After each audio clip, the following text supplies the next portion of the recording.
నిజమైనటువంటి మారు మనస్సు కానే కాదు. ఎందుకంటే మళ్ళా మీరు బైబిల్ ఆ తర్వాత పేజీ తిప్పారనుకోండి, మరలా అతను పాత సౌలే. మరలా దావీదు ఇంకో అరణ్యంలో ఉంటే మళ్ళీ అక్కడికి వెళ్ళాడు చంపడానికి.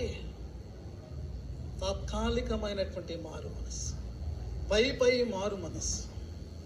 అందుకనే బాప్తిస్మ ఇచ్చే యోహాను అన్నాడు, ఇదిగో మారు మనసుకు తగిన ఫలాన్ని నువ్వు ఫలించాలి.